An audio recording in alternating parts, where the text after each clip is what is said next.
Welcome to another episode of the Book Fix podcast, a podcast that fixes lives one book at a time. Spooky edition. I'm your host, Yahaira. I'm your host, Chelly. Welcome to the last week of Spooky. How do you feel? After this, nothing can ever be spooky again. I'm so glad. I'm so scared all the time. I'm just scared. Also, a lot of the scary stories that we read were just heartbreaking.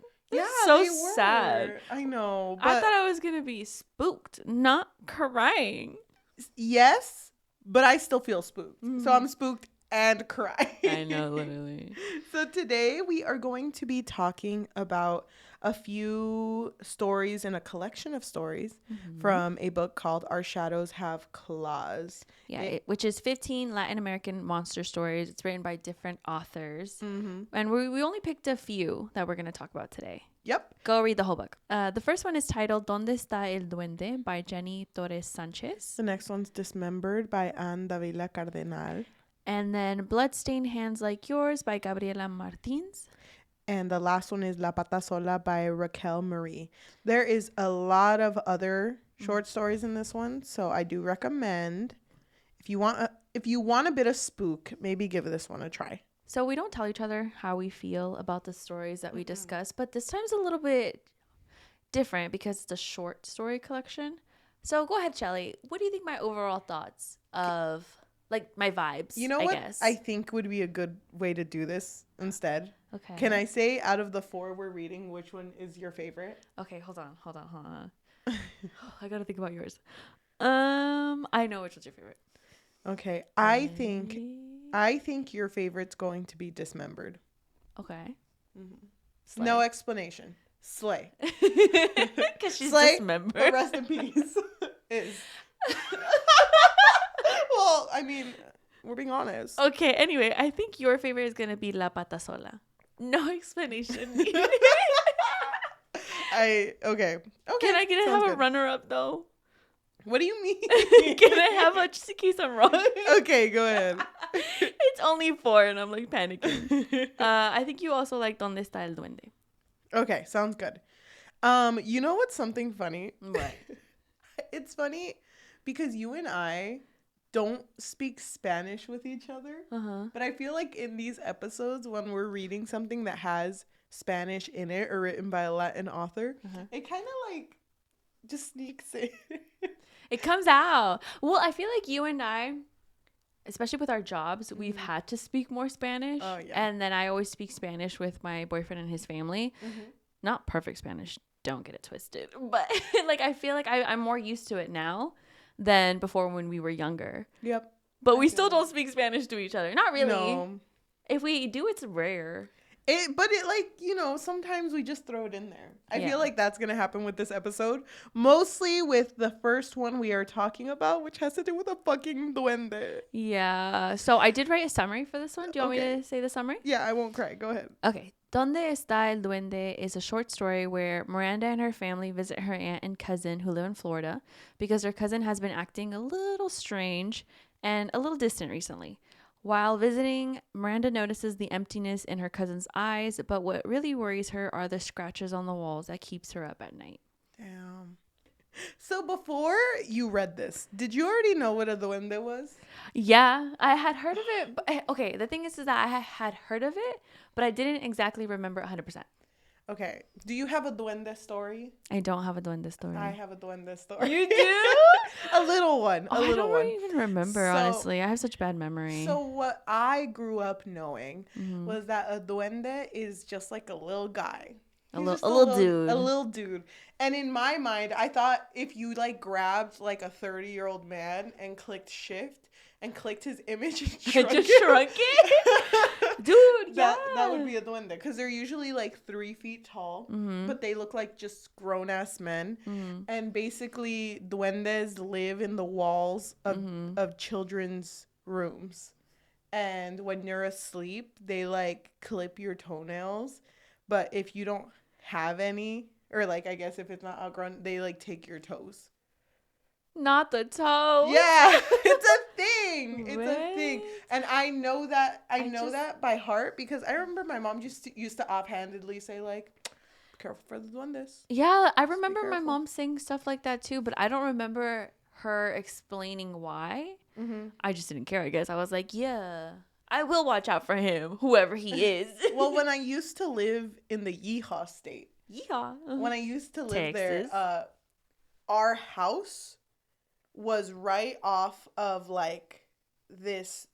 It was a weird street because it didn't have a name, and it was like a dirt street, but it was the only street you can use to get to my house from the main street. Okay. So like if the main street is across, it was literally just curves and curves and curves all around bushes and trees. You can't see anything. It's just bushes and trees, and then you would get to my house. Okay. So one time I was really, really young. I was probably in like, I don't remember when I moved, like in 4th grade, 5th grade. Okay.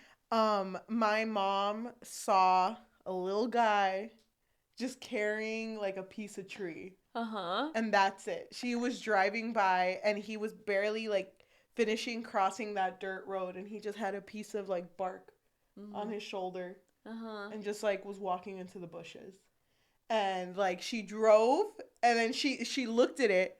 And you know when you like look at something, dismiss it, but then you're like, wait a minute. Yeah, you turn all the way back, like, hold on. So she looked back and nothing was there. So I'm not one to believe in that type of stuff, but my mom got home that day. I don't remember if I was with her. I was so young. Yeah. I don't remember if I was with her or waiting for her, but I just remember her going up to my grandpa and just being like, I saw it. I saw him. I saw him. Explained it. No explanation needed, though. But she said it the same way. It's like he just looked like an adult man, but small. That's what he looked like. Okay. There we go. But that's my duende story. A duende is like an elf, no? Isn't it's like an elf or an imp that can control its size. Okay. So like if it's scared that you're gonna see it, it could turn like microscopic. Okay. Yeah. Damn, he's a shapeshifter. Love that. Okay, so let's go over the story.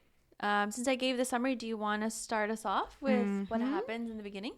Well, this story takes place when a mom, a dad, and a girl named Miranda go visit their tia Susana and cousin Daniel in Florida. I think they're coming from New Mexico. Yes. And this is like freshly since their like Theo died. Yeah, so Susanna and Susanna's husband, Daniel's dad, passed away from like a heart attack or something along those lines. And Miranda's family, there's a part where Susanna was reaching out to the dad, Miranda's dad, and being like, come visit. And every time he'd be like, oh, I can't, or just like giving excuses, right? Because life. And finally, he was like, okay, we have to go now, because they reached a point where they could no longer not see what was happening to Daniel. Yep. So going there, Daniel and Miranda are very close cousins. They would hang out all the time. They would tell each other everything. But as soon as Susanna shows up here, she notices that Daniel's just vacant, not talking to anyone, keeps his earphones on. And the mom, Susanna, is so like, I felt so bad for her, because even she looked broken, because she would try to talk to him and he would just be like, just lost. Yeah. And I did not have any thoughts with this at all. Like I didn't know why he was acting like that, because the first paragraph of this short story starts with Miranda saying that she heard scratching on the walls.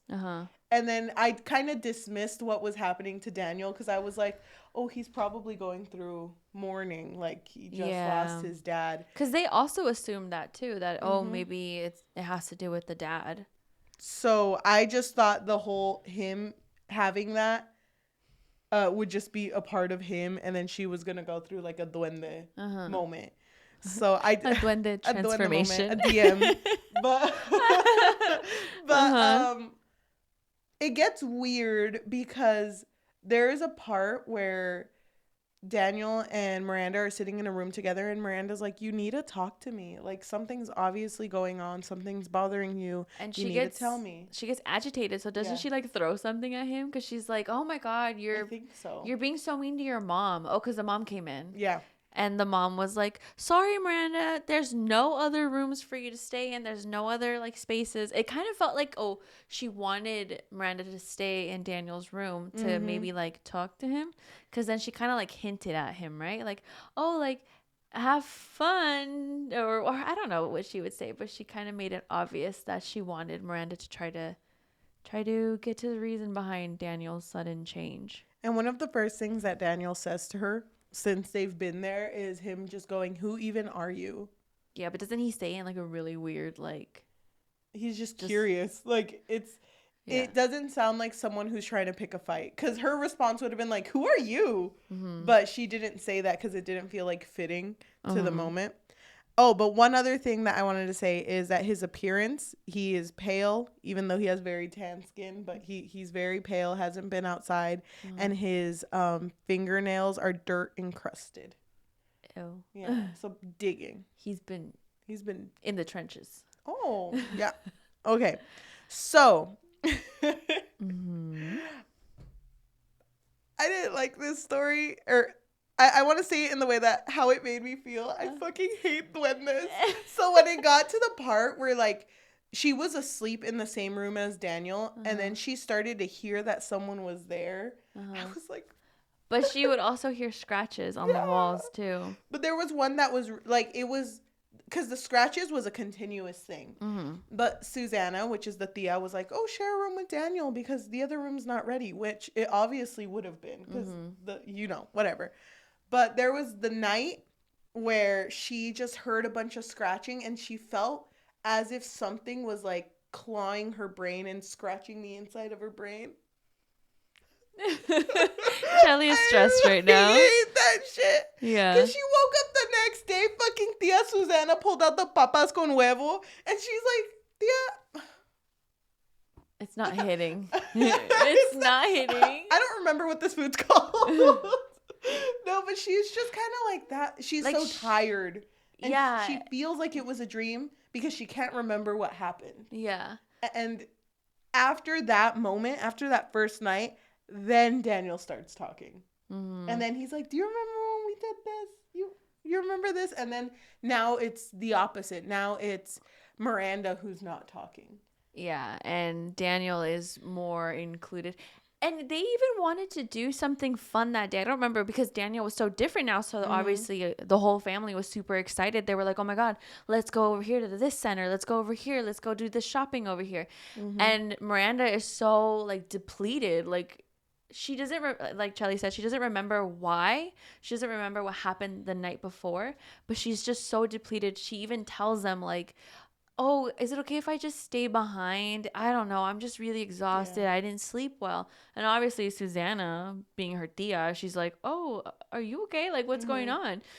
And so it's just sad because Daniel knew. Daniel knew, but didn't it kind of feel like Susanna knew too? A little bit. Because, like, she apologized so many times. And it felt like the reason she invited them over was just for Miranda to kind of take what was hurting Daniel. Yeah. Because that wasn't confirmed, but I did think that as well. Right? Yeah. So the last night when they're together, Daniel's like, hey, I made you a drink.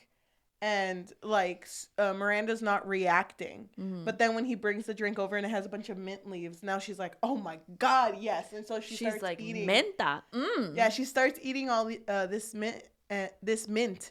And he's like, oh, yeah, he likes that. So that's what keeps him chill. Yeah, keeps him chill. It was that and something else that he likes.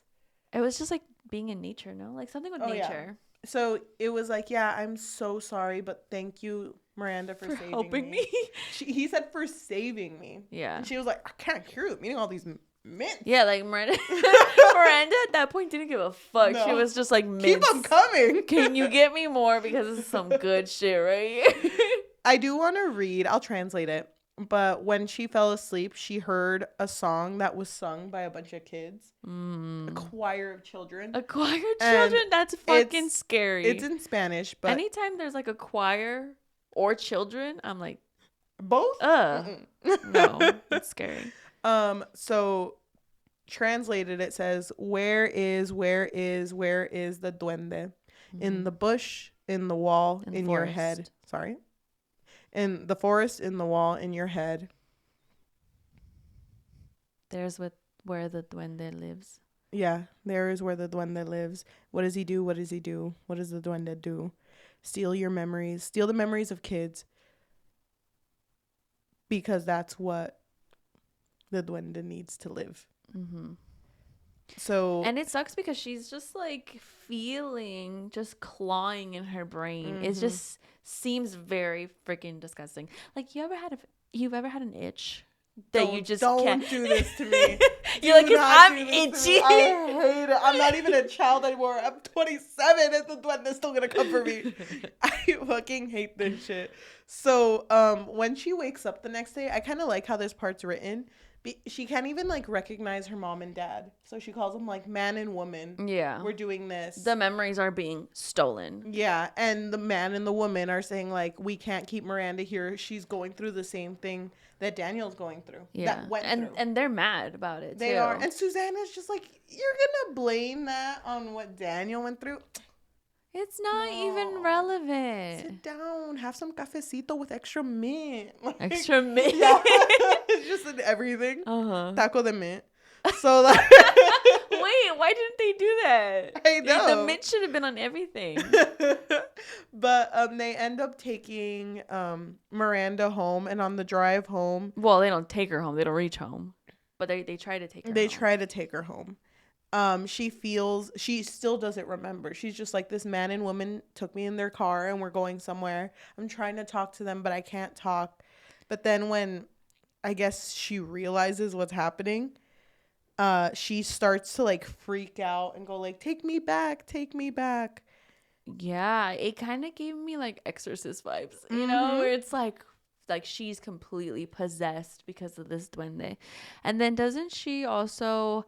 Okay, because they're driving by a forest, and doesn't she start to have like memories that aren't hers, where it's like, oh my god, I can feel the other children, I feel memories that aren't mine, and she can hear the children singing along with her voice singing with them. Yeah, and I do want to say that last paragraph is the only time she calls the man and the woman mama and papa.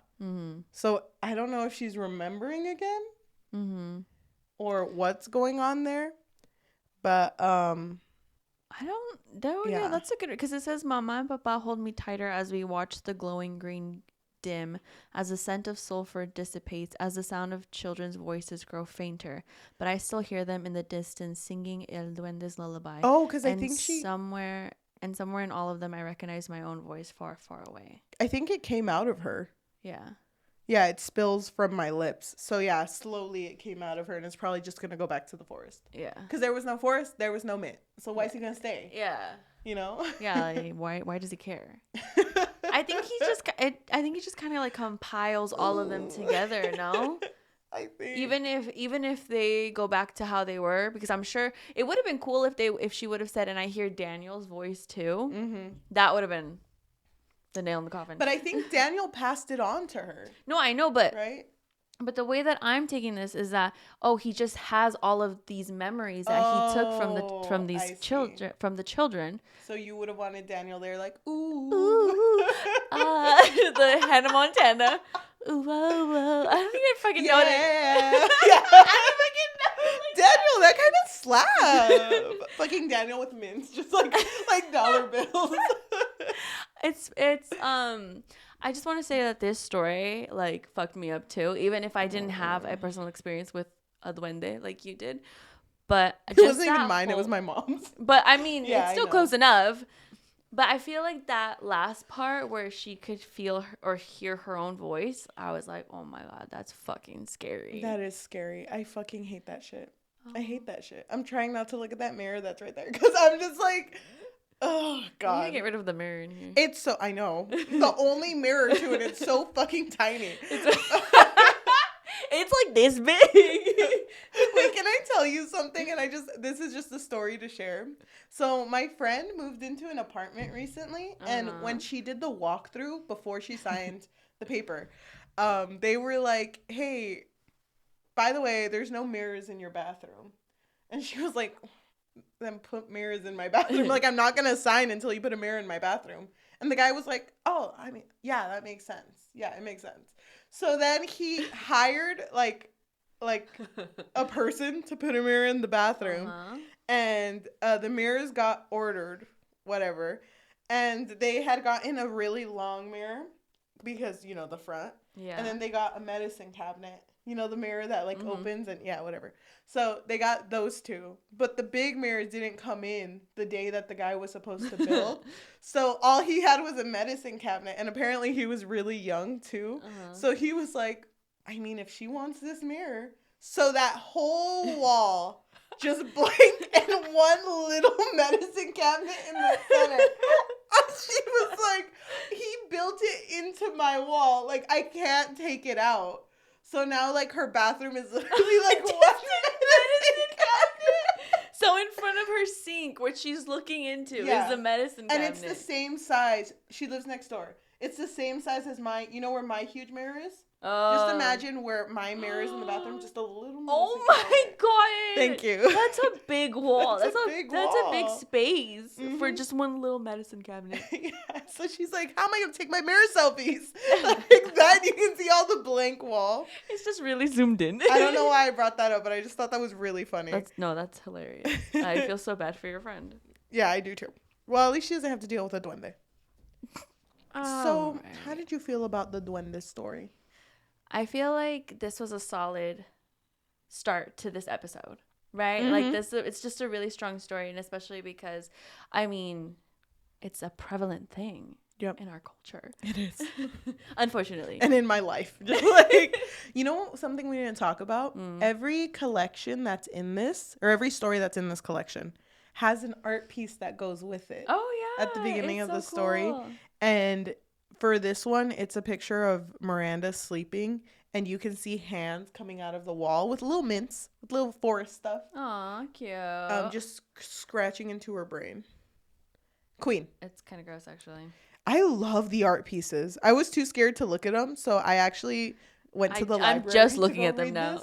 I was alone, so I was like, I'm going to go somewhere else where people are, so no duende can get me. Oh, my God. Yeah. So what about you? How did you feel about this story? I think I would give it like a solid 4. Yeah. It was a good story. I think I would do the same. I will say it wasn't my favorite from our reads. But maybe it's Pata Sola. Stay tuned to find out. Okay. Okay, so Dismembered, who wrote it? Davila Cardinal. Okay, so here's the summary. Dismembered is about Raquel finding out that her grandmother died brutally in a car accident, but left her the house and a large sum of inheritance. While Raquel remains in her abuela's home, she begins to hear banging on the front door as well as a dragging noise, but she thinks to herself that perhaps this was just her imagination. She quickly learns about an urban legend surrounding Route 116, the route close to her new home where many have suffered from being dismembered. Raquel begins to believe that perhaps one of these souls is trying to get into her home. I don't know if it's just me. Or maybe it's just like a Latino thing. But why does it always feel like after someone passes away, there's always something that you hear, And it's like, I love my familia, but they really got to go. Because I can't deal with that in my life, in my busy, beautiful life. Hell no. If someone left me a house and I heard banging the first night, I'm leaving. I'm leaving. I'm gone. First, I would have called 911. And if they didn't want to take me and they said I was fine, I would do a crime so they could arrest me and take me away. Bitch, you're taking me today. Oh my God. It's that deep. You know what's funny? So for this one, did you have a personal connection to this idea of... Yeah, me too. So I remember my mom telling me a story, but honestly, I might butcher it. So I remember her telling me a story of like a family member passing. And this is like an urban legend. It's not like a personal story. And they would hear dragging noises. like at night, right? Whoever was in the I'm leaving. house. Whoever was at home would hear dragging noises. And so it kind of reminds me of like the monkey paw when we talked about that. So if I remember correctly, they wanted to see that family member again. And so then they would hear the dragging noises every night. And to the point where when they would finally get to the door, it would never go past that. Like you would never actually know like what happens when they would open the door. Oh. Dear God. Like I can't do it today. Mm-hmm. I have a similar story, and it was told from my mom, because the Duende one, that mom. Yeah. My one mom. How many moms you got? She just that one. She slay. But she once told me about, it wasn't like our immediate family. It's like my cousin's family. You know what I mean? So like the farther part. Far enough. Okay. Yeah. So the grandma that was connected by marriage in that family had passed away. Mm-hmm. And my mom had told me that after she passed away, the smallest girl of that family would like constantly just be running around the house, and she would always hear her grandma cooking. And because she always did it anyway, so like she would be running around and she would hear like, "Oh, mija, check the tortillas," or like, you know, just like a, "Oh, ya está la comida. Oh, this. Oh, puedes sacar arroz," or whatever. And she would come running, and it's like, "Oh, no one's here." And she wouldn't think much of it because she was a little girl. She was just like, "Oh, okay." But yeah. Oh my God. She would just hear that. And it's like, "Grandma, who you fooling? We know. You ain't making food." Yeah. I'm scared. God. It's funny because I'm back. It's funny because like we all have these stories, you know, and I don't believe in most of them. Did they ever tell you about the like Pepito? The Pepito stories? So it's like dumb horror. Okay, so tell me. For Pepito, it was like he was playing in a cemetery and he stole a toe. Good for him. And he goes back home with this toe. I know, literally. And he has this toe, right? Mm-hmm. And I think he tells his family or something, or somebody knows that he has a toe. And they're like, "Pepito, like, you can't just steal a dead person's toe. You know what happened." Oh, Mama. And then they hear banging on the door. Hell no. Oh, hell no. This changed. You said it was silly. That ain't silly. He stole a toe. And the guy's just like, give it back, bitch. Give me my toe back. That's my favorite toe. I'm scared. How many times I tripped getting here? Oh my God. Okay, I'm scared. So let's start talking about it. Go ahead, start. So I think this one we can talk about pretty quickly, but it is centering around, I don't remember her name. Raquel, no? Oh, yeah. It is centering around Raquel, whose grandma just passed away in a horrible car accident. The people who were reading the will to her didn't want to say how she died, but Raquel kept going like, "No, you got to tell me. You got to tell me." Yeah, she kept pushing it. I'm not sure why, but I also don't understand why they would tell her. Because I feel like most times if someone were to die brutally, they would want to spare the family from the details. Yeah. Yeah, they would. They would probably tell. But they were like, her head is gone. Oh. Yeah. You remember how you said your grandma slayed? She really slayed. Yeah. It was horrible because she basically got pinned, and then like I guess the windshield cut her head off. Right? Yeah, something like that. And she was like completely like, "Oh my God, why did they tell me that?" And it's like, you asked. Mm-hmm. But they tell her what she gets from her, I guess, the inheritance. Mm-hmm. And she gets... Also, she was confused because she was like, "Why am I in the will? Like, how is that possible if she died in an accident, right?" Mm-hmm. Like, you would think that she would have planned this way ahead. And that's when they tell her, "Oh, she actually was sick too." Yep. And she knew, the abuela knew that she had cancer, I believe. Mm-hmm. So that's why she had planned ahead for Raquel to have everything. And it was $1 million, the house, and like a piece of like land or something. And her necklace. That she always wore, but they were like, "Oh, but we couldn't find it." Yep, because she was wearing it during the crash. Mm-hmm. So, Raquel stays the first night in the house, and that's when she hears a lot of banging. And Yeah, all the dogs bark someone. at once. Oh yeah, it starts off with the dogs barking. Mm-hmm. All the dogs. Oh Yeah. every single dog in the neighborhood. Mm-hmm. Imagine. Oh my god. Hell no, dude. Ugh. And then that's when she heard dragging, and then she heard the banging on the door. So it was kind of like in order, right? And I don't remember. Does she open the door? No. She doesn't. No, she doesn't. Why doesn't she? I don't remember. She's scared. She's scared? I think she is. I know she doesn't open it the first time. And then the next day she goes to, or she crashes into her abuela's next door neighbor. And Oh, you know they what? go out to eat and they talk about this. Go ahead. The reason why she doesn't open the door is because she was waiting. And then when the banging stopped, she put her ear against the door and she was like, oh, it stopped. And the dog stopped too. So she was like, oh, wow, that was weird. Like a weird. Hate that. I think she thought it was her imagination. Mm-hmm. But again, sorry, go ahead and explain what happened the day after. So the day after, she crashes into her grandma's neighbor and they go out to eat together. Mm-hmm. And she starts recounting like what happened to the neighbor. Mm-hmm. I think the neighbor's name is Luna. Yeah. Yeah. I think so. And then while they're talking about it, there's like the waiter at the place they're eating at, like, does like a little prayer and like a little cross. Mm-hmm.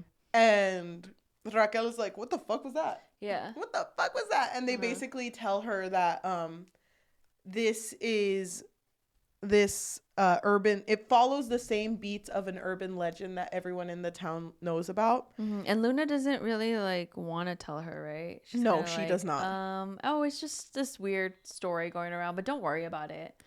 But the story is called Los Desmembrados, so the dismembered. Mm-hmm. And she talks about it like, yeah, it's silly. Like, it's just dismembered parts of, or dismembered bodies that died at Route 116 that come and basically, like, fuck around. Yeah. And then Luna's just like, oh, yeah, but, like, who do we know that's dismembered? Like, there's no one pops in my mind. Yeah, why would they even knock on my door? That's weird. So then she remembers how the grandma died and is like, oh, shit. Like, don't take it seriously. We're not sure if that's actually what happens. Mm-hmm. So then Luna goes with her to, like, spend the night at the house. Mm-hmm. And it's funny because Luna at first was like, it might just be kids that are like messing with you. Mm. So then when she's at the house and they hear the banging again, she's like, oh my God, it's real. It's like, I thought you told me it was kids. It's like, nah, that shit too loud. That ain't a kid. Yeah. That sounds horrible. Mm-hmm. And she's probably like, how the fuck did you ignore this the first time? And so then the door opens, I think. Oh, because normally she would lock all of the doors and the windows and everything. And she also remembered that her abuela was super, I guess on top of that, she would also go around locking everything. Mm-hmm. And that night, Raquel forgot to lock the door. Mm-hmm. And that's why the door opened. First mistake. I know. And so they wanted to go hide somewhere, right? Yep. But then they hear the dragging. And then they see a body that is like arms that are dragging itself because it doesn't have legs and it has no head. And it's a little weird too because the parts of the body that were missing, Raquel and Luna actually went to where the grandma had died to look for the necklace to see if they had like just found it on the floor, like in the street. But they found a doll that was missing the same body parts that body was missing. Yeah. So she kind of makes that connection and is just looking at the body and then realizes that it's wearing the same clothes that her grandma would wear. Yeah. And she's like, holy fuck, this is her. Because around her neck is the necklace. So then Raquel's just not scared anymore. But Luna is. Yeah, Luna's freaking out. And Raquel's like, Grandma? Abuela! Abuelita! Oh my gosh, long time no see. But she goes up. She should have been like, Abuela, you left me everything? Wait, do you love me? Oh my God. That necklace looks really nice, by the way. If you didn't want it anymore, I don't know. But the body basically pulls itself towards towards her, towards Raquel, and takes off the necklace. But it takes it off in such a gross way because it like catches onto the flesh, and she's like pulling it off. And she puts it on Raquel, and then the body is like, as if it had a head, covers its mouth. Like, oh my God, it's so beautiful, you know? And Raquel's just like really, really happy. And then the body crawls away. The end. The end. And they lived happily ever after. Nope. And then also she's staying there, right? Because doesn't Luna ask her, like, are you leaving? Or are you going to stay here? Oh, she said that she was going to stay. Because she feels like her grandma's not going to visit her anymore. Because Luna made like, do you think she's going to look for her missing parts? And that last paragraph says, I don't know. I sat down beside my friend. I didn't know, but there was one thing I knew for certain. I had found mine. Like her missing part being the necklace. Yeah. See, I feel like my mom. This is how my mom would answer. This is why I tell you guys to lock the doors and the windows before you go to sleep. I literally can't go to, like, even last night, I remember locking the door when I came back, and I was like, nope, I still got to do my check every single door, even the one I always keep locked. Still check it, check the windows, check everything, check the estufa, like. The estufa.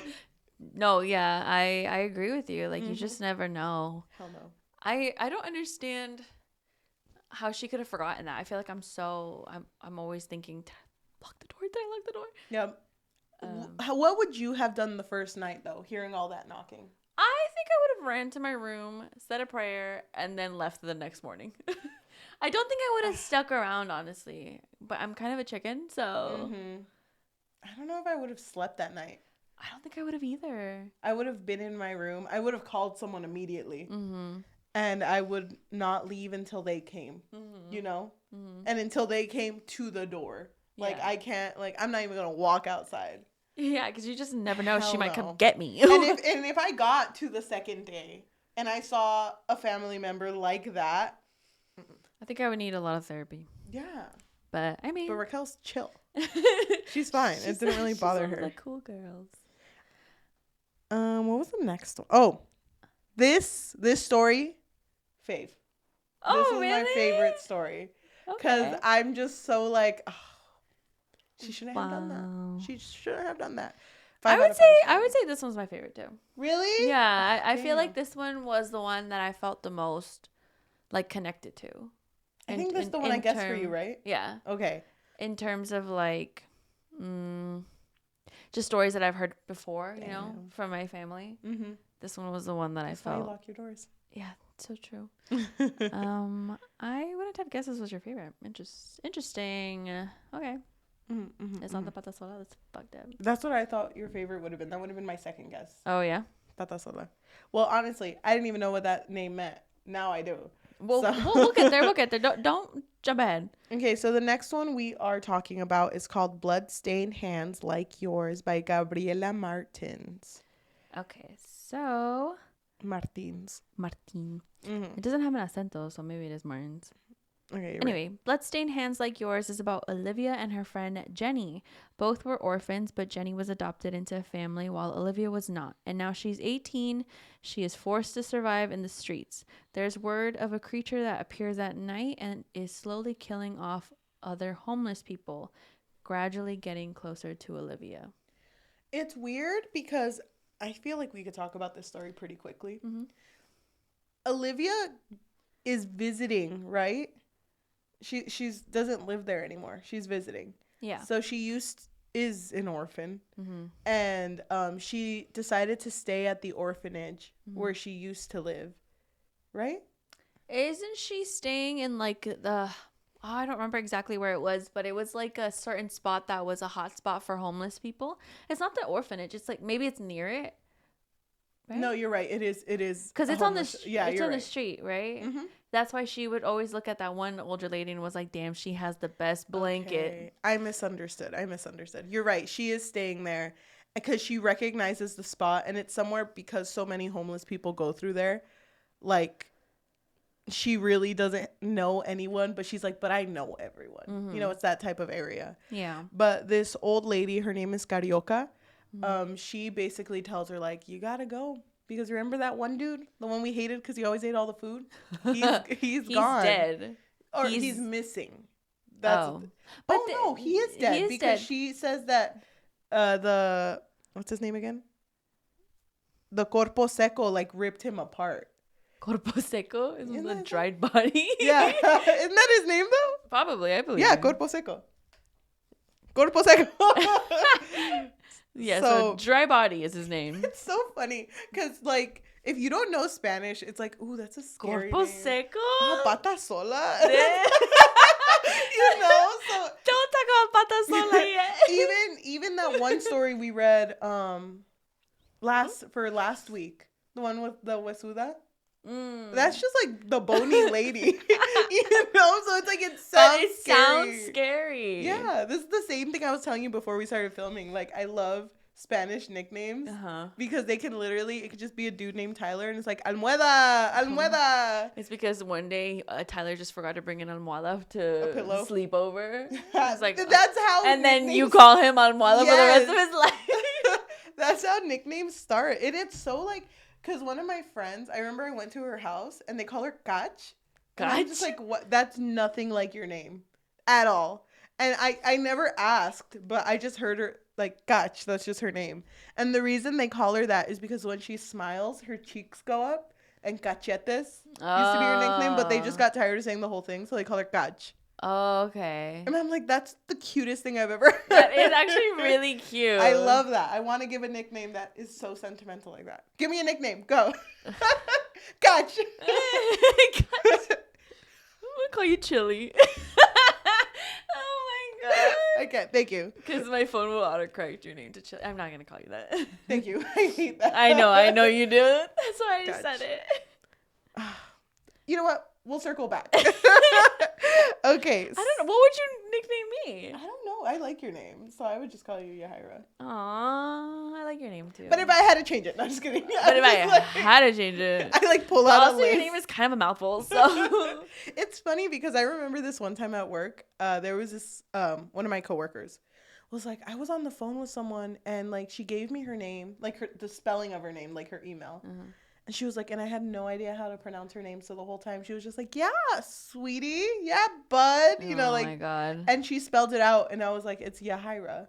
And she was like, no, that sounds wrong. And I was like, no, it's literally Yahaira. It's spelled Yahaira. So it's Yahaira. And she was like, that doesn't sound like a real name. Yeah. I'm like, I know someone named Yahaira. Oh, you know someone? Yeah, just you know it's like a whatever. Someone? It's like a whatever. Just you know? someone just distantly. De pasada. I don't know her that well, just like a little bit. She comes to my house sometimes. Like, oh, that's kind of weird, actually. I know so many Yahairas. It's such a common Really? name. Yeah, but I know them as like their middle name is Yahaira. What? Mm-hmm. I feel like, I mean, I have met a couple other Yahairas, but I don't think it's like super common. So when it happens, we both kind of look at each other like, there can only be one. Sorry. It's funny because Chelly's a common nickname for not just my name, but other names. Yeah. So like, I feel like we're all there. Yeah. But I mean, I like your name. Thank you. I've always liked your name, and I told you that. You remember I told you that, and you were like, no. When I was like, I want to go back to college. No one uses my real name anymore. And that was the only place where they do. Because even at work, they call me by my nickname. So I just have that nowhere. Wait, no, they don't. Yeah. You said that they don't. Now they do. Oh. It changed after our Disney trip when one of them was like, what do I call you? And I was like, just call me this. And now they do. That's what they call me. Oh, okay. Yeah. You didn't tell me that. That being said, Corpo Seco. Okay, I don't know how we switched the subject.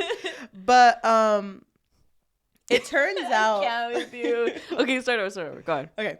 So Corpo Seco. Sorry to change the subject so much. He is out here killing. And Carioca. Of course it has to be homeless people, right? Because it's like he knows that the police aren't gonna give a fuck. They're gonna be like, damn, that's rough. That's very Mexico, isn't it? I fucking hate that. I hate that too. So Carioca told Olivia to leave, and she was like, okay, I'm going to go visit Jenny or whatever, which is her friend. And she basically tells her friend, like, you've heard of Corpo Seco? I'm going to kill that bitch. Yeah. I am going to kill that Olivia bitch. is immediately determined, though, even when she first hears about Corpo Seco, because she's like, you know what? He's killing everyone. I'm going to kill him back. Mm-hmm. But then, but it's weird because she's very like, he's trying to kill me though. Like that's what she believes that. But then in that house, Jenny's dog ends up dying. And so she feels bad because it's like, I just told you I want to kill Corpo Seco, but I think it's my fault. And so then she leaves back to where Carioca is. And then Corpo Seco kills Carioca. And there's a point where Olivia's like facing Corpo Seco and she's like, why not me? Like, why aren't you taking me? And he's like, people like us, our biggest punishment is being alive. Yeah. Like, that's our biggest suffering. So peace out. And he leaves. And he wisps away. Corpo Seco, why? Why? Yeah. Dude, that sucks. I kind of felt, I liked that idea because it didn't occur to me that she was waiting for it until he said it. Yeah. But she was just kind of like, where's my death? Yeah. Why is he coming after me? I mean, I'm very killable. I'm just saying. I'm also homeless, if you haven't noticed. I'm literally right here.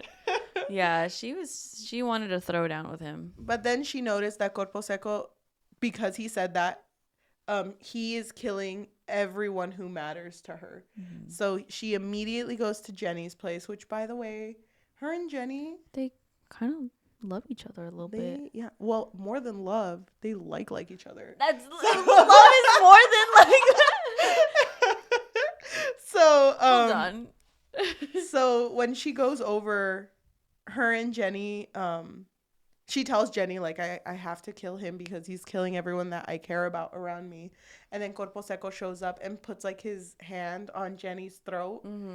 And I didn't understand this part at all. How does the story end? So Jenny grabs oh my god. Jenny grabs a gun, no? Yeah. Let me see. Una pistola. Sorry. Pistola. I'm really bad at, like... Una. Yeah. Or la. Basically what happens is he's trying to attack Jenny, and Jenny grabbed the gun that her adopted father had. Yep. And somehow, I don't remember exactly, but through the struggle of everything, Olivia took the gun and shoots him. Because I remember she aims it and doesn't Jenny like duck or something. Yeah. And then she shoots at Corpo Seco. And I think but then it said like both of them exploded. Both of them. And that's what it said. It was like, and then both of them exploded. The end. Hold on. I'm going to find that line for you. Together, father and daughter explode. The monster and human run towards each other, and there's light and darkness, so much fire that Jenny pushed to the corner on her knees. But there's only one standing in the end. Oh, okay, and then she shoots. Mm-hmm. And then she feels freedom. Mm-hmm.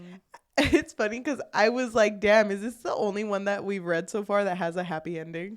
Because she did it. She killed Corpo Seco. She was determined. I love that. I love that she was so determined. She had a goal in mind.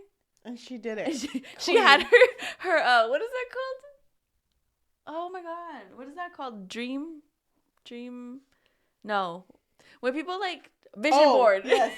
Her vision board. All Corpo Seco. Exactly. She was like, it's just like dry jerky, like machaca, just on a board. She's like, this is how I'm gonna kill him. Oh my god. Love that for her. She really did it. Honestly, a solid story. Wouldn't say it's my fave. I think I would just give it a solid 3 out of 5. We've been reading a lot of horror, and I needed a little bit of romance. Even though Corpo Seco was a little intimidating. Do you have any story that relates to Corpo Seco? Just the fact that, like, not that I relate to it, but the whole killing of the homeless or killing like poor people, that's a very common thing in Mexico. Like in stories? Yeah, or just in the stories that my Mexican family members tell me, because the part of Mexico that we're from is a very poor area. Yeah. So there's like a lot of like political Tension. issues. Yeah, tension there, and like Okay. Yeah, so I liked it, and I feel like all of these stories. I don't know. I feel like we don't read enough Latino authors that when we do, it kind of shocks me when I'm like, wow, how do they know that? And it's like, they've been through it. Wait, who told them? I know. So let's just talk about Pata Sola because this might take us a while. Oh, okay. Solamente tiene una pata. Una pata or un pata? Una pata. Not because un pato is a duck. Okay. So it wouldn't be that. Anyway, so wait, can I just say, Chelly, I love you so much. Thank you. We were talking about which stories we were going to talk about during this episode. And then I said pata sola. And she was like, why is it called pata sola? And then it just hit you. Suddenly you're like, oh, because it just one foot. She just has one foot. That's so funny. Did I tell you? You remember Niles? Yeah. Remember Niles? Yeah. I have a flashback. It's just Niles with the camera. I know. It was like 1 or 2 episodes. I know. Oh, I don't remember actually. It was just 2. It was Shadow and Bone and Bridgerton. It might have been more. I'm not sure. And Banana Fish. She was there for our first filming of Banana Fish. We've had many. Okay. Anyway, she used to, because my grandpa's nickname is Tito. And he really likes, instead of abuelo, we call him papa. But it's just like, why is that a thing? I don't know. But it was funny because I had an abuelito and he was papa. But then I have my dad who's papi. Like, it's different. Yeah. So he would just go by papatito, And she could not say that when she was younger. This was around when she was like 3. So she would just call him patito. Oh, wait, that is so Which cute. means little ducky. Yeah, that is so cute. So she still calls him that. Like when they call and I hear them talking, she's like, oh, hi, patito. Oh, that is so adorable. Thank you. I love that. I know. Yeah, so I also have like grandparents who want us to say like mama or papa or whatever. But to me, I don't do it for them because we're not like super close. Yeah. I feel like I would only do it if maybe they helped raise me or were there for me a lot. I get it. Because, I don't know, it's like this whole thing, right? Oh my God. Well, even with that patito, I don't call him that. I call him now I just call him abuelo. And then from that side I call abuela. But then the other side I call abuelita and abuelito. Yeah, it's a little bit more like loving kind of. What do you call your parents? Sup? Hey. Hey, you. You over there. Dude, if I did that, I'd be gone. I call my dad Pa. Like I say, hi, Pa. Like just Pa. And with my mom, I call her Ma. Exactly like Ma. that. That's so funny. Every time. Did you know that's a country thing? Because I remember when I was talking, because my dad, I call him Papi, which is like the equivalent of daddy, I guess. Yeah, so my mom, every time she addresses, like, oh, go tell your dad this, she'll say daddy, like daddy, or papi. Go tell your daddy this. And I'm like, no. That's my father. That's my padre, okay? It's funny because to me, it's just like, oh, it's just papi. It's not a big deal. It's not weird. It's not weird. So I would either call him papi or pa. But then I remember, because pa was like, sometimes I usually called him papi. But then my mom, I used to just call her ma. And I would go out and be like, oh yeah, ma told me to do this. Oh, my ma told me to say this or whatever. And one of my friends was like, why do you say it like that? I was like, what do you mean? And it's because I come from like a country family. So that's how you say it if you're from the country. So that's the same as ma and pa. Oh. And I didn't know that. Really? And I felt so like, who are you to judge me how I call my mother? I would never call her mommy. I usually would never say mommy. I would say ma. I would also say Madre ma. mía. Yeah. Madre mía. ¿Qué estás en el cielo? Just start praying. Like, amen. Yeah, no, I think I just say pa or ma or mom or dad.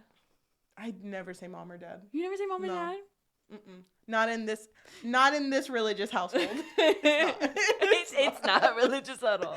So wait, that was the point that I wanted to make, though. Okay, go ahead. Now we're just going Patito. now we're just going on a tangent. But I do have this uncle who he gets mad, like he gets upset if he hears somebody call, like, let's say for example my mom. Let me say that again. I do have an uncle where he gets kind of like weirded out if my mom's grandchildren call her ma, if they ever call her ma, and he's like, why do you call her ma? That's your grandma, that's your abuela. Dude, that's so funny because I don't know, it's the stories that bring it out of us, you know. Yeah. But I have this one tia whose kid, so my cousin had a kid, and then my cousin was like, she's like the mother, but she's also a dentist, so she's just never home because you know the dentist life is a hard life. The grind. Dude, that's like 8 to 8. So she's never home. But she like raises her kid, but obviously not like for most of the day. Yeah. So my tia, which is the grandma of the kid, raises the kid, and the kid hears all of the other kids call her ma. So the kid calls her ma. Yeah. So then she hears she hears my tia calling her mom by her name. So she calls her mom by her name. Oh. So right now that kid is around, I think she's 13 now. And she still calls her mom by her name. Really? And her grandma, ma. No way. Yeah. Do you think you would have a problem with that? Like if it was your kids? I don't know, because to me personally, I think I would be more in my kid's life. More in their life, yeah. Or at least enough to like, you know, yeah. And I don't know, even in my job, we change our names depending on who we're standing in front of. So like, it's easy for me to switch. So if I had a child, I would expect you to call me mom. Yeah. Not in like a weird way, unless but you know what I mean? I can call you mom. Wait. But it's kind of like if you had a kid, I would just be like, oh yeah, I was just talking to your mom. Like, you know, I wouldn't say. Oh, yeah, I get what you mean. Yeah, I would say mom instead of whatever the name is. And then if your kid was like, isn't that Yahaira? I'd be like, shut the fuck up. and you're like, she gets it. No, but I would just be like, oh no, that's mom. Yeah. You know? Call her mom. I dare you. All right. Let's get into so I love who wrote La Pata Sola? Dude, you know what? Wait, hold on. You know what really would fit the moment? What? If we just got frijoles, because I haven't made some in a while, and just started cleaning them while we talk. You know? Dude. Doesn't it give the butt? I'll grab it. Don't stop me. I will. Okay, so we're just knitting. Knitting with our like fucking aprons. You're knitting, I'm cleaning frijoles. Telling you about the tea. Oh my god. Okay, the té. So, La Pata Sola is from Raquel Marie, and she wrote this story. I don't know why I had to explain that. Okay, so let's just talk about this story. This has to do with our main character, whose name is Elena. Her and her boyfriend Eddie are going on like this school retreat, like a camping thing. Like a camping thing, yeah. And it's for their senior camping trip. So her and her boyfriend are known as like the perfect couple. Yeah. Like everyone apparently like ships them. They're like, oh my god, they're goals. But more Eddie. Like Eddie's like the perfect boyfriend. Oh my god, he's a football player. He's all of this and more. And it's good. But then Elena kind of explains it like it hasn't been the same ever since I came out. So she came out. She doesn't say what she came out as. But she made like a tweet, right? Like basically accepting that she's queer. Yeah, and that she's excited to celebrate Pride Month now that she's queer. But then like in her mind, she was like, I had the conversation with him. Like I told him, even though I'm queer, it doesn't change that I love you. It's just, this is who I am. Yeah. But then there was like a lot of talk that came out after that tweet with like rumors of her sleeping with someone else, and rumors that her best friend, who is a lesbian and has a girlfriend, might have turned her. Oh, yeah. So there's all these rumors, but Eddie and Elena don't talk about it. Yeah, but from the start, you can tell that Eddie's very distant with her. I hate it. It's like he's not even there anymore. He's not into the relationship. So it just makes me wonder, like, why did he stick around if he had such an issue with her coming out as queer? I feel like it was more just that he didn't want to lose. You know what I mean? Because he ignores her the whole time they're at the camping place, and then she decides he doesn't even want to sit next to her. No. That to me, red flag. Hell no. And so when they are at the camping place, at the camping grounds, there's a point where he walks away, and I know she tells a story, but I want to say this part first. Yeah, go ahead. There's a point where he walks away and she follows him and is like, "Hey, I need a flashlight. I need a flashlight." And then he answers like, "Oh, well, I was grabbing it." And she was like, "Oh, so you did hear me and you just let me walk in the dark?" And then he's like, "Oh my God, you're always like this. Like you're literally trying to start a fight. I'm trying to be a good boyfriend and whatever." Yeah. And then she was like, "No, that's, I mean, what I wanted." And she's like, and he like cuts her off and is like, "I hate when you do that, when you don't finish your sentences." And just like is so mean to her.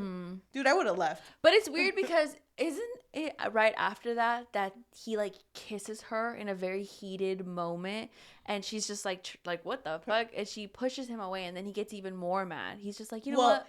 Fuck this. But he continues to try. Remember, it's not until she starts thrashing where he's like, "I don't get you. Like, tell me, who turned you? Who turned?" And she was like, "What are you talking about?"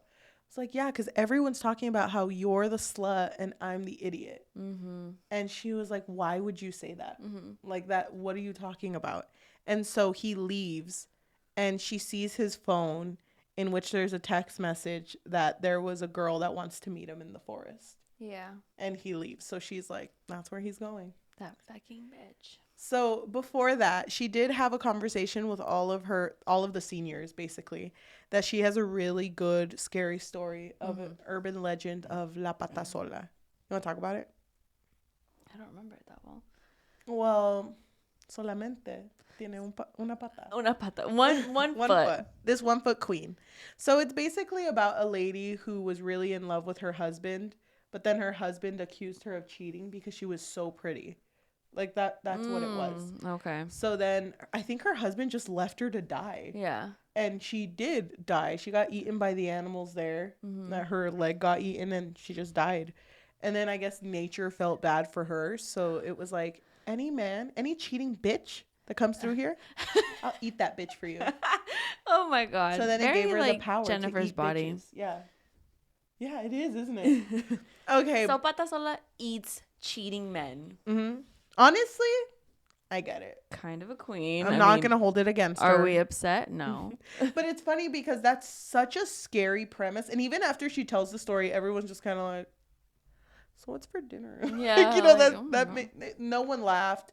No one like did the ooh, or no one had a reaction. It was just scary. And it's kind of funny because when she told it, I don't know if you felt the same, but if I were her friends hearing the story and I knew about the rumors they were saying about her, I'd be like, everyone's gonna talk. Yeah. Like with you telling the story and you and your boyfriend not talking to each other. But I think that's why she made it like such a point, right? To say like, oh, but the wife never cheated on him. Even though he thought she did, she never would have, because she loved him so much. I do remember that actually, because she made it such a like a point. And I think even Eddie brings it up, right? Yeah, he brings it up like, why would you say that? Why would you say it like that? Say that, beba. I'm mad at you now. So then she goes to her friends and basically says like, Eddie's a cheating bitch. I think. But this is when Eddie already like goes off into the forest, right? Because he needs to like cool off. And then all of her friends were like, we'll come with you. We'll confront him with you. And she's like, no, you got to cover for me because that's too many people gone. So I'll be back in an hour. And they're like, okay, we'll only cover you for an hour. And then when she goes, she sees Eddie just being torn apart by like a corpse with one leg. Pata sola. Pata sola. That How did you feel about him being torn apart? So I kept, because slay. Hello? I don't want to say it was right, but while he was being torn apart and she was just in shock, and then Patasola turned kind of pretty for a moment, but then turned back to what she was. I loved that fucking Elena was like, okay, I'll leave you to it. Yeah. Yeah, she really was. She was like, you know what? I feel like I interrupted something. My bad. I'll leave. I fucking love that. Yeah. That was such a good ending to a story because fuck Eddie. Wait, can I read the last? Yes. Well, I'll read the last two. Whatever, I'm going to read this. It says, the rumors won't die with him. They will likely grow. But as I walk back to camp, leaving behind the resumed wet sounds of tearing flesh, I don't fear the darkness surrounding me. I thank it. I thought the ending was really good, too. Dude, Pata Sola. This is my second favorite. She's that bitch. She'll always be that bitch. Another banger. Another 5 out of 5. Yeah. Dude, it was so good. I don't think I'd give it a 5. I think I'd give it a 4. I would give it a 5. Because she I only was has really one good, pata. Oh my God. I feel God. really bad for her. I do love that it gave me like Jennifer's body vibes. Like her, well, specifically her going after cheating men. Oh my God. I love that. Same. I just remembered why we went off on our tangent about nicknames and what we call our parents. It's because her name was Pata Sola. Yeah. That's why we talked about that for 15 minutes. Oh, yeah. Okay, but I do want to say that I also just love the vibes of the main character being like, fuck it. Yeah. He was the one that was acting like a bitch. I fucking love that. I wonder what's going to happen, though. Like, I wish I would have seen the aftermath of the teacher going like, I'm missing someone. Well, I feel like because there's already rumors going around, the rumors are just gonna grow. And then I don't know who Eddie was talking to, like that he was gonna meet at the forest, but I feel Patasola has a Tinder. Oh my God, I knew it.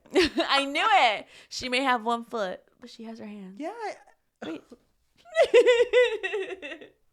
And her heart. But that's so like, oh my God. He's so gross. Because if you think about it, too, if he didn't know who she was, I hate that he was so willing. Because it's like you're getting mad at your girlfriend for supposedly cheating, and you're going to go cheat? Yeah. Like, that's so But that's dumb. usually how it happens, though. The people who are always accusing you of cheating are most likely cheating. It's because they know that if they're doing it, you would probably do it, too. I hate it. Oh, my God. I don't know what my second favorite one is because I feel like I really like Duende and this one, so I feel like they would both be 4s. I like Duende, but I feel like Duende's too close to home. And it's just too much. Too in the walls. Like, I can't. Hell no. I'm not even going to touch it. Because if something scratches back, I'm leaving. I'm gone. Oh, dude. I hate it, too, because, like, growing up in a very Hispanic family, you know house settling noises? Like, you know, sometimes your house just makes a noise. Yeah. Literally, my grandma would be like, she's here. Oh, I'm just my like, God. no, grandma. I would be so scared. Hell no. But that's what, it's like such a big, like, no, yeah, that's the reason. I don't know, there's just so many, like, people in our culture. What's the scariest story you've been told by your family? I'm not doing that. Okay. But don't get scared. I'm already scared. Because it's just a story. It's just a story. If I say that enough times, then I'll believe you can tell me when to stop. But when we bought this house, and we did the walkthrough, there was not, like, this house was like stripped clean, so it didn't have tiles, it didn't have carpet, it was just all sticky for like whatever was there last. I don't think our garage was there. Like it. Well, you know the 2 rooms now that used to be a garage. The garage door wasn't there, so it was just all open and just like whatever. But the house was still intact. And a family member of mine, I'm not going to say who, a family member of mine was walking around the house and looked at the bathroom mirror and then like bent down to like wash his face and then looked up and saw like someone standing behind him. And then he turned around and no one was there, and then no one was in the mirror. Oh my God. And then like ever since then, like he would hear like just walking for a bit, but like then it just stopped when our family started to like settle here. They were like, God, I'm being evicted. But that was, I know, but that was for like a couple of months. Really? And you never heard anything? Well, I didn't hear about that until like I was an adult. I was like, why the fuck didn't you tell me? But I was also like 5 when we moved here. Yeah. So yeah. Damn, that's really scary. That's the scariest thing I've ever heard because it's too close to home. It is home. But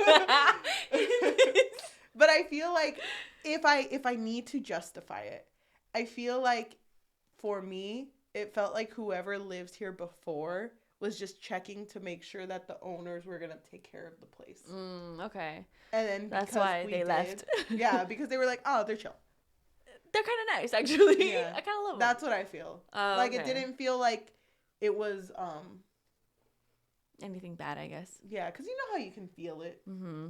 We're talking ghost podcast, but it's just like we grew up in such a, well, for both of us, I don't know about you, but for me, I grew up in such a spiritual family that we just believe in like, oh, it's just good energy and bad energy. No, yeah, same. And if you give good energy, then that's fine. But if you feel bad energy, then you're supposed to ignore it. Yeah. Or just give more good energy. Mm-hmm. So yeah. Yeah. Damn. I didn't think you were gonna tell me a story here. That's what I told you. That's the one I remember the most. Oh, okay. See, I was thinking like a story that was passed down generations to generations. No, my family's so in the moment. Oh, okay. My mom had so many of them. Really? Yeah, but she was never scared about it. She's like, just a Tuesday. My dad isn't really scared of it either. He's very like, I think my dad is more of a skeptic. But he says that, oh, if anyone ever sees anything, like, it's just in your head. Like, just whatever, you know? I believe that. I believe that so much because I remember my dad told me a story once that was like, this is such a, like, atheist story, which is so funny because he's so religious.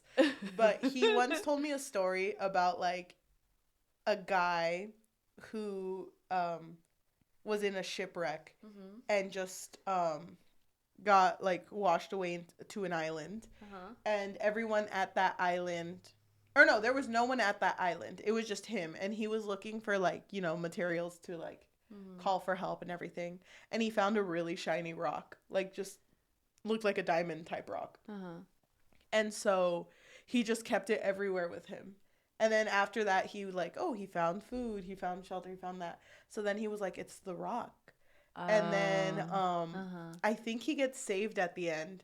And when he's like walking away with the rock, it falls and it just cracks. And he was like, oh, it's just a rock, you know? And so like the point of the story is like he put so much belief towards nothing that he made it a god, you know? And that's sometimes people, like we can put so much belief towards a thing that's not even what we think it is. But because we think it is. Type right. Of thing. I mean, definitely. And it's really scary because you start seeing patterns. Yeah. I feel like people just naturally want to see patterns. And so him having, you know, that string of good luck. Yeah. And then he just kind of like connected it to the rock. He was like, damn, you know what? Ever since I found this rock, God loves me. Yeah.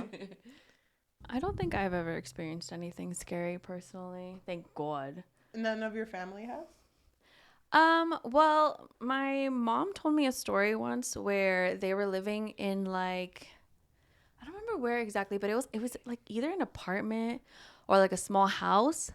And at this time, my sister was small, and I think my sister's the eldest, and then the one under that is my brother, and I think he was a baby. So before you. So this is before me.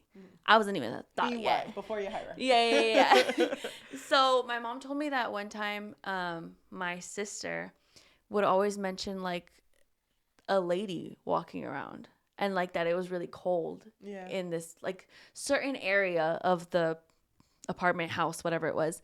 And my mom was like, no, there's no way. Like, I don't think so. She would tell her like, no, you're just imagining it. Like, it's fine. It's nothing. And so one day my mom said she was washing the dishes and that she felt like movement behind her, but she said she felt like suddenly really cold. And so she was like, for some reason she heard like the door like creak. So she was like, oh, my daughter, my sister's name is Cynthia. So she was like, oh, Cynthia's probably went into the room. So she like turns around. She's like looking around. She can't find her. She goes into the room and she like feels like really, really cold. And so she comes back out. She's like looking for her, calling for Cynthia. And then she sees her like she was playing outside the whole time. Like like she was like, and then your mom immediately packed up and moved. She was like, fuck this shit, I'm out. It's funny because knowing your mom, I feel like she would just be like, oh, whatever. Yeah, well, it's funny that you say that because I think back then she would have, but now she gets so scared so easily. I think it comes with age. Because for a while there, she didn't like sleeping alone. Like if my dad, remember you told me yeah. that. So if my dad ever had to work overnight, 'cause sometimes that happens. Like he leaves at midnight, comes back at like 4 a.m. She would leave the door open, light on, and then she tells me like she has trouble sleeping because she feels like she sometimes has dreams of my tío who passed away. Yeah. Like sometimes she has dreams of that, or I don't know. It's just like thoughts, right, that are like keeping her up at night. And so sometimes I would go in there and like sleep in the same bed. I'm like, okay, fine. Let me do a solid. It's funny because every time that happens, she's like, oh my God, I slept so good last night. But for me personally, I've never had that experience. I do have a lot of like sleep paralysis experience though. Oh, I do. And they're really bad. I know, mine are too.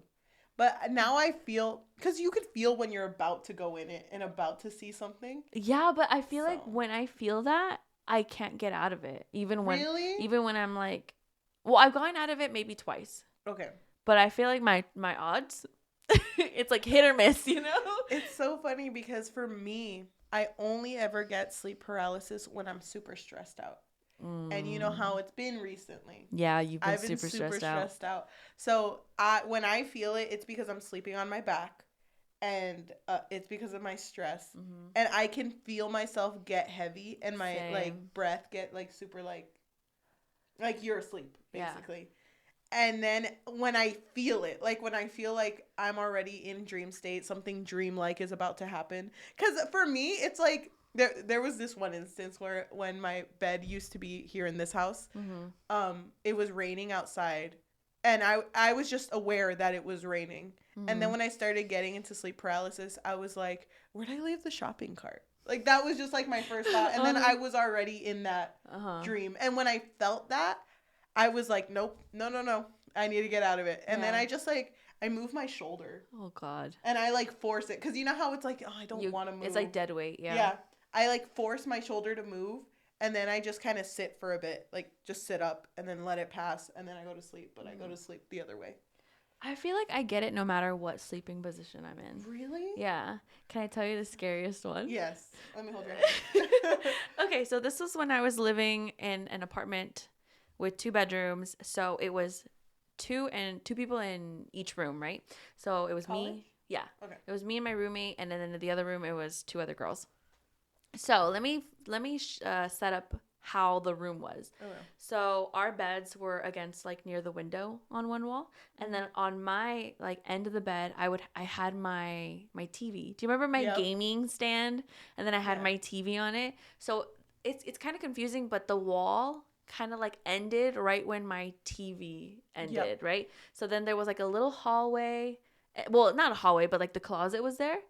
And then on that other side, it was the sinks. Yes. So we had the sink, and then the door, and then the bathroom. So I could see into like the sink area, right? And so my roommate and I, we had this idea like, oh, let's put a curtain up right there to block out like if one of us gets up to wash our hands or do our hair or whatever. So we had a curtain right there. Yep. But I could still see the curtain, right? Where my bed is. So in my sleep paralysis, it was dark and the TV was on. And it was really loud. Yeah. Like, I think I was watching, in my sleep paralysis is not really happening, but I think I was watching Supernatural or something. Because I remember hearing male voices. And in my head, I was like, oh, I must have left it on when I was watching Supernatural, whatever. And it got progressively louder, like the volume, right? So then I felt a dip on the end of my bed. And I like looked and like, again, my body felt really heavy and I couldn't really move. And I don't think I realized that I was in like sleep paralysis. I feel like this was kind of like a mix between like a vivid dream and sleep paralysis because I could not fucking move. Yeah. And so I looked to what like made the little like what was on my bed, I guess. And it was my not my direct roommate, but the one in the other room. Yeah. So she sat down, but her back was to me. and she was kind of like looking at me, but like kind of like off of the shoulder. Oh no. And she was kind of like looking at me really weird, and her name was Marina, I think. Is this the one that had the toaster experience? No. Oh my God, okay. you remember that? Of course I do. No, it wasn't her. One. Oh my God, that's another one. But anyway, so I think her name was Marina, but I could be wrong. I'm just gonna call her Marina. Okay. So Marina was looking at me like across or off of her shoulder, and she whispered to me. She was like, "It's too loud," which I don't know how I heard her when it was so fucking loud, but I was like, "Oh, I'm so sorry." Like I started apologizing. I'm like, "I'm so sorry. I'll turn it down," but I couldn't fucking move. Yeah. And she was like, "It's too loud." Like she kept repeating that, and I was like, "I'm trying, girl, but I can't move. Marina, I can't move. SOS, girl." And so I look over on like the side to where like the sink would be, and the curtain was drawn on all the way down, so I could see what was there. And I just see the silhouettes of my other roommates, so the one that was directly in my room and the one who was in the other room, and they were both laughing. And I was just like, I looked at them and I was like, why are they laughing? Like, I don't understand. And so I got at this point, I was freaking out because I couldn't move. Yeah. And I I remember I struggled so much to the point where like I was sweating. Like I was struggling so much to move. And it was so scary because I started feeling hands all over me, like just grabbing me, like holding me down on the bed as I kept trying to fucking move. I don't know. And I remember when I broke out of it, when I was awake, or I think I was awake, there was nothing in my room. Not even the TV was on or anything. And I was like, oh my God, I need to stay up for a little bit. Like I need to make sure I stay up for a little bit. But then I just felt my body heavy again. Yeah. And I just started feeling hands all over me again. And it was like a loop. I don't know if you feel that too, where it's like you feel like you finally moved, but you haven't. You just think you did. Yep. It was so fucking scary. Did you tell your roommates? No. No, I didn't tell them that. They would probably be like, what the fuck? The toaster. Marina's like, yeah, I did go in there. That actually did happen. Yeah. Wait. And they were laughing because Supernatural was really funny at that point. It was in the beginning when it was hilarious. Oh my God. When it was a comedy. I know. Wait, can I just say the toaster experience really fast? Because you brought it up. So I have one I want to bring up. I know this is the whole episode is so long. It doesn't matter. Or should we save it for the next one? What do you think? No, I want to hear the toaster story. Okay, so so basically what happened, this is another roommate though. This same apartment but different roommate. The year before. Yeah, or the year after. I can't remember anymore. But lights went out and my direct roommate texted me and she was like, "Hey, are you home? Because I don't want to get home and the lights are out." And I was like, "Oh girl, don't worry. I'll head right over," because I don't even know what I was doing. So all four of us were just hanging out in the living room while the lights were out. And we started telling each other like scary stories, right? Mm-hmm. And one of the girls, and it's so funny to think about it now, but she was just like hardcore atheist. Like she didn't believe in anything. Yeah. And I was like, well, I mean, I'm more of like in the middle. I'm more like, well, you just never know, right? Like who are we to say like what actually happens? So I asked her, I was like, so have you ever had an experience before that's like, you know, supernatural or ghost-like or whatever? And she was like, actually, I have. And so she said, it's such a small, like, short story, but whatever. So she said that one time she went to go make breakfast, and I don't think it was at this apartment, or it might have been at, like, her home, like her family home. And so she went to make toast, and I think she was, like, doing her own thing when suddenly she saw, like, a demonic face in this toaster, like, staring back at her. And it was one of those where, like, you look at it, you look away, you look back, and it's gone. And she's such a, like, atheist that she was like, no, I know what I saw. And yeah, because she would have dismissed it. Yeah, like, if she wasn't 100% sure, I don't think she would ever bring that up. Mm-hmm. And I was like, yeah, that's scary. I don't want to live with you anymore. Actually, can you move out? Hell no. Yeah, no, fuck that. Yeah, what was the story you wanted to say? What you reminded me, because mine is more a vivid dream, because I don't think it was a lucid one or sleep paralysis. But when I was younger, I used to have like reoccurring people in my dream. Oh my God, I remember when you told me this. Yes, like, and then you asked a dream person what that meant, no? Yeah, and he was just like, I'm just taking care of you, you know? So like throughout my life, there was just this one guy who I don't know would show up to my dream, and he would just kind of talk to me. And throughout my life, because it stopped when I was like 16 and it started when I was probably like 8. Throughout my life, he would just talk to me about what was going on in my life and ask me about it, but then take part in my dreams. So he would be like, how are you doing? But let's go to the mystery machine and go like, whatever. So he would just help me. So he was in it. And he was like leading me somewhere. He's like, come on, let's go. And we were in the Old West. And he opens like, the bar like doors in the Old West when you push it and it's just 2 little flaps of a door. Oh, yeah. Uh-huh. So he pushes it and he's like, we're here. And everyone's just like, hell yeah. Oh my God, Chelly's here. The party started. And they play music. And we're like dancing on the tables. We're like everywhere and stuff. And I'm laughing. And I like lean over the bar area.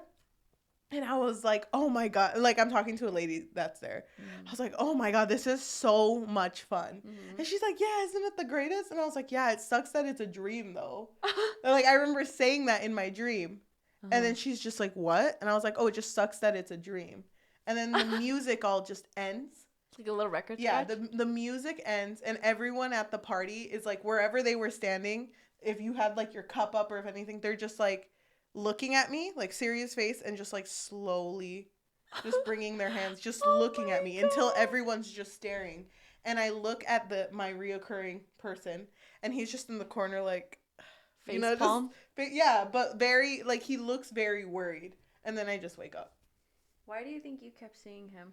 Do you think it's that one? Do you remember when people were Hell no, don't even say that. Oh. I don't think so. Okay. The dream guy? Yeah, that people say that a lot of people see this one dream guy. To not get super into it, I just think that I witnessed a lot of things in my childhood that I had no one to talk about it with. And I didn't talk about it with my siblings or anything. That I think that was just me.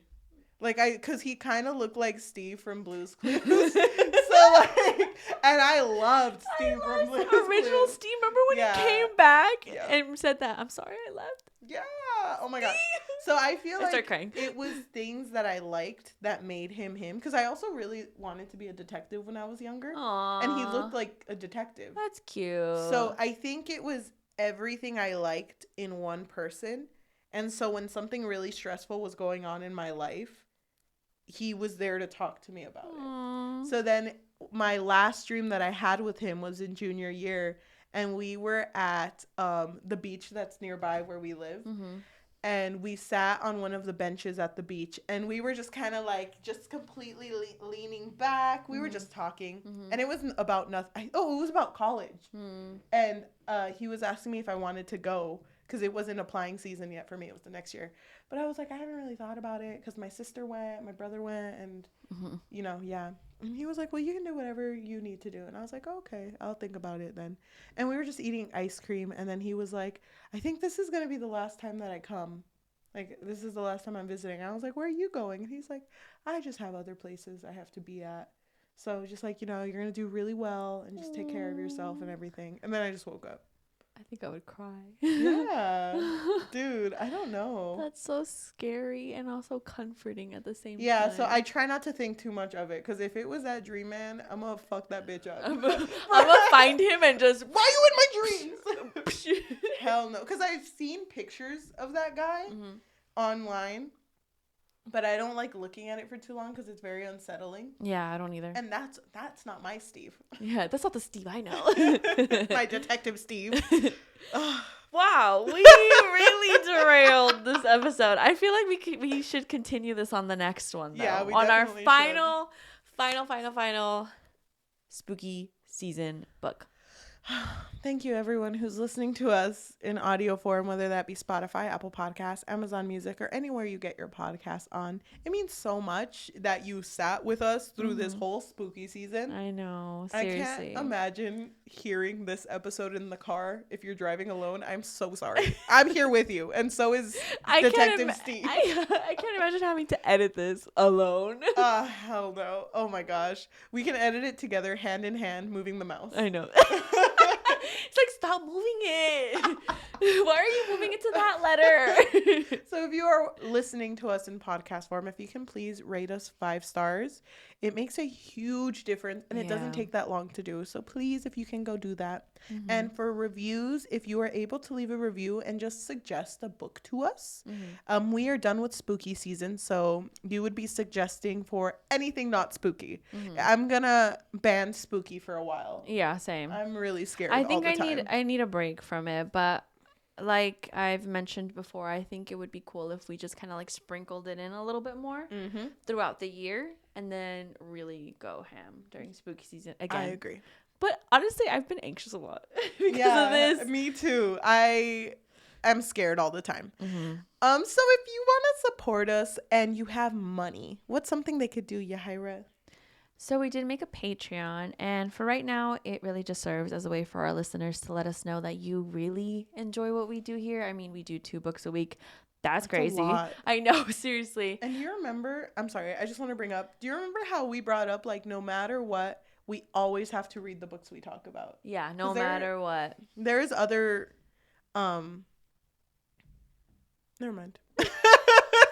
I just feel like I want us to give an actual review of the story. Yeah. And also keep it engaging. I mean, we try, okay? 'Cause I don't think I'd be engaging if I didn't read it. No, same. So, but it's a lot, but we do it because we love it. So. Yeah, we really do enjoy it. So if you are interested in supporting us a little bit more, no pressure, you can find us on patreon.com/bookfix. If you are watching us on YouTube, thank you so much. If you can like, comment, subscribe, and hit that notification bell. We post every Tuesday and Thursday. Are we going to find reviews or nah? I don't think so. This is a long one. You're right. This one's too long.